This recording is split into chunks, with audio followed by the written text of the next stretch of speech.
Well, it's me again, I'm afraid, but bear with me. This particular presentation is a joint work funded by government and the company, looking at visualization of assets, particularly for the oil and gas. And the work was commissioned by the company called Unisys. Unisys is an information technology company that support the oil and gas industry in terms of modeling their assets, managing assets, particularly in terms of commissioning and decommissioning. So basically, one of the ideas that we started looking at, and this is where we got the grant from, as oil prices go up and down, we have massive amount of assets that probably being decommissioned or in the process of being decommissioned. The idea is these assets, if you sort of split them into different bits and pieces, you might be able to sell them and you might be able to do lots of work with them. So the company wanted to do something like the eBay of oil and gas assets decommissioned, the company. So we got the grant and Joao Patakis was doing PhD with me. When he finished, he joined the project, and basically we're looking at, there was interesting different technologies, different standards, and the work is progressing at the moment. So basically the background is opportunities in decommissioning market of about the next 35 years, 400 facilities in the Northeast will be required decommissioning. In the Northeast, I'll show you the visual representation of the Northeast oil and gas facilities, a massive amount of facilities. And the idea is to have a one portal in which all the facilities are modeled, and then so when it comes to the decommissioning, comes to operation, the information can be linked through what we call the digital twin, or go beyond that and they're selling if they want to sell it. So decommissioning challenge, all the facilities were not built with decommissioning in mind. For existing oil and gas facilities, information is required of a poor quality, challenge information management. So basically, if you have a heat exchanger 30 years old, it might have another 20 years old, 20 years to go and be working. The problem is there's no information. So the work here is first of all, we need to model it. Second, we need to have the engineering information that incorporated in the model. And this is where we are at now. So basically, we've been using the oil and gas standard called CFOS, which is a decommissioning standard. It's similar to COBE. But it's in the oil and gas, where information is passed from one stage to another. Be used for the definition templates for the information flow in the oil and gas. So the CFOS is Capital Facility Information Handover Specification. Of course, it started by Shell, and about 30 companies now, they use this particular standard. So when you have a particular facilities that is installed, they need to have the information of this, and this information, the protocol being used is developed by Shell, the CFOS. And this particular company that we work with adopt this particular standard, and they develop the standard a little bit to link it with the facilities. So basically, enable owner and operator to specify and communicate the information requirement from the supply chain. So it's similar to the COBE in our terminology in the building. So research and objective really development of the CFOS compliance software tool to manage data from decommissioning procedures for oil and gas. And then these are other objectives that Joao was working on. Development of framework to manage information, development of visualization method for the oil and gas, integration visualization method with existing EPM, which is the asset management systems that the company has. How it works, I'll show you some of the things. This is the North Sea model from the top.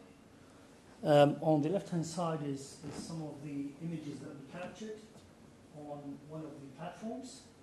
And here is subsea pipeline visualization. So we're combining everything to present the facilities. So if I show you the the video here. So what you see in the video is these are all the platforms in the Northeast, the North Sea oil. And then basically we can navigate through those.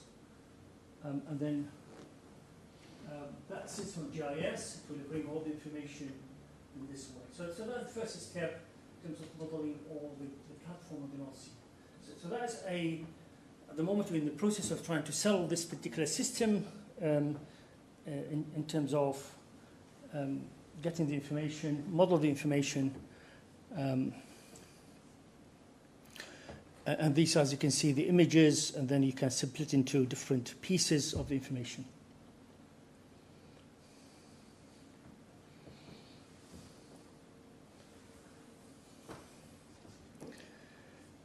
So that's the first step that we started. We started to model these.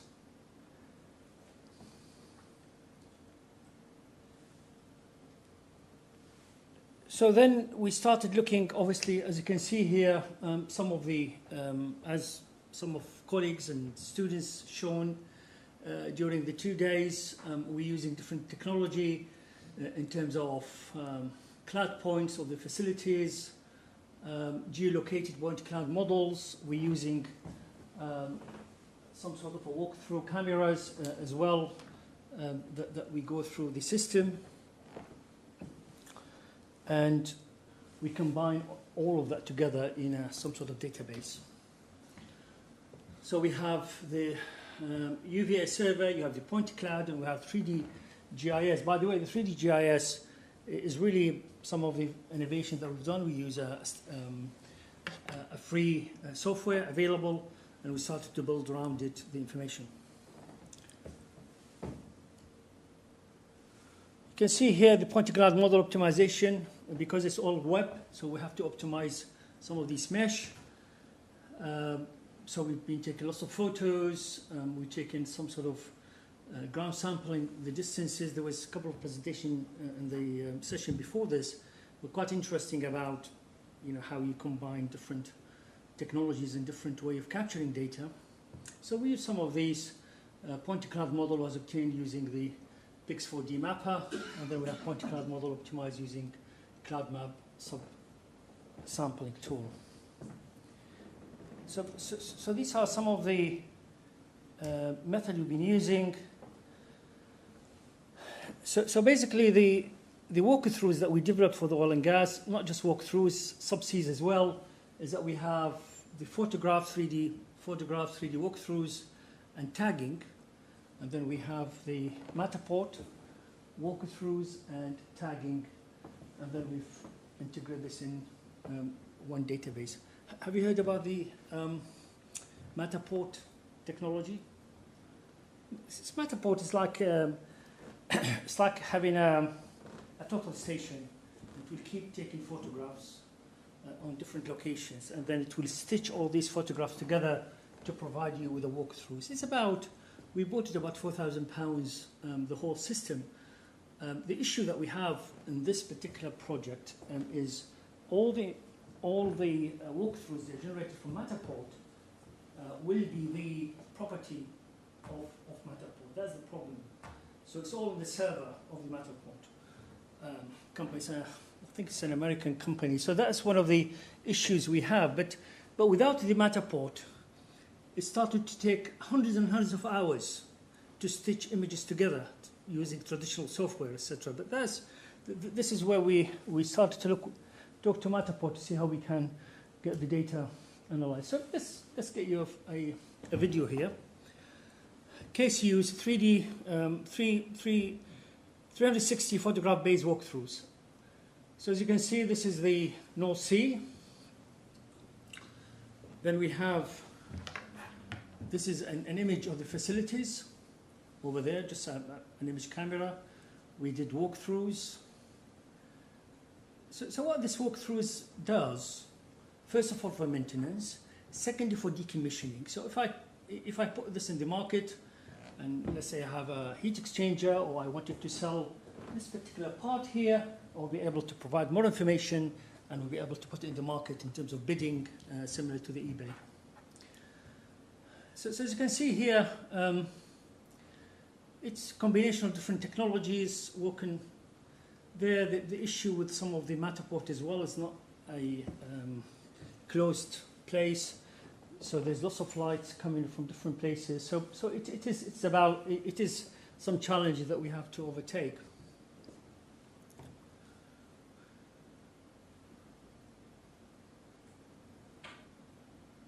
So these are some of the work that we've done in terms of capturing images. So this is it's called Balmoral platform.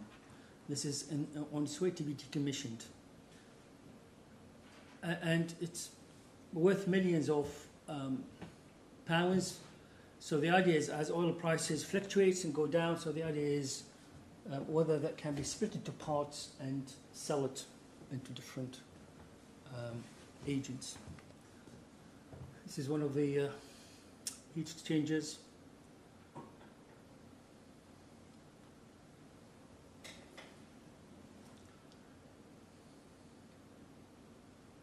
So that's some of the walkthroughs that have been developed throughout the project, or during the project.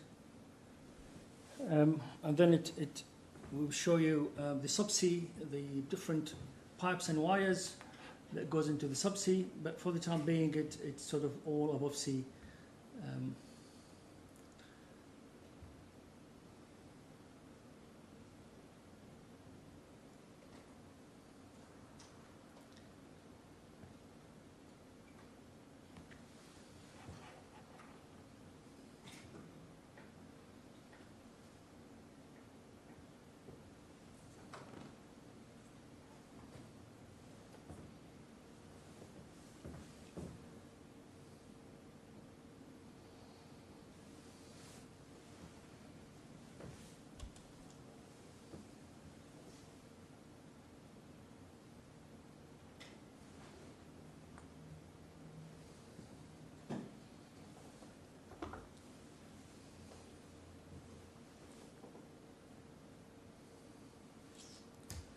Okay, so basically this is some of the work that we've been doing. So we've done some interior facilities model development, 3D walkthroughs and photographs, and the Matterport, and started to visualize the information. This is some of the Matterport, which is, it goes through the whole system. And really has been magnificent technology to be used, and that is where things are happening, and we've been doing some subsea. So you see here the subsea modeling here, which is, that is where quite exciting, because you could identify issues and problems before you send the divers down in terms of the wires, the equipment, the facilities on the subsea.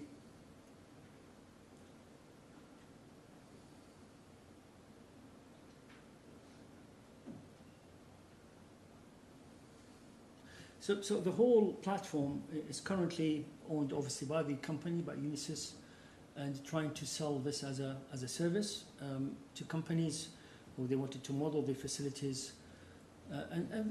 There is lots of interest through different associations of the companies to have a collective view, so we can model the whole North Sea. So you can see here on the subsea what's the facilities, what the engineering information, the length, the different exchanges here in the subsea. One of the main issues was the location of these subseas, how the accuracy in terms of the location for maintenance and for the way that we do things. So basically, it's been an interesting journey using visualization in order to enhance the management services of the company through the visual representation.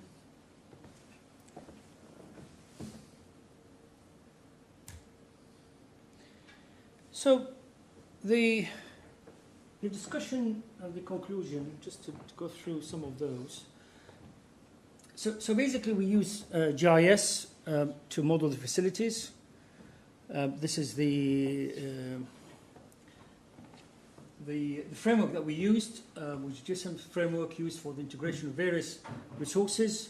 Have you used this GIS before? Which is really quite handy in terms of combination of point clouds, optimization with just some JS 3D models. We use the Matterport and we integrate this with the system and the subsea model. So really, so once we model these and we leave the information with engineering information in terms of, particularly for the old facilities, so we think that we'll have a chance that we can get these facilities off the ground to be operational. So integration of subsea and pipework models with GIS interface, that's something we're doing.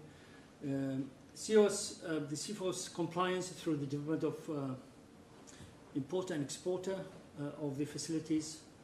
Rollout development solutions include support and identification of suitable facilities, suitable VR facilities that can be used as a mobile interface for the portal. So that's where we are at. There's lots of work to be done, but that's 2 years worth of effort so far in terms of modeling the facilities, in terms of communication with potential operators, and in terms of trying to create yet a new business for the company. Thank you.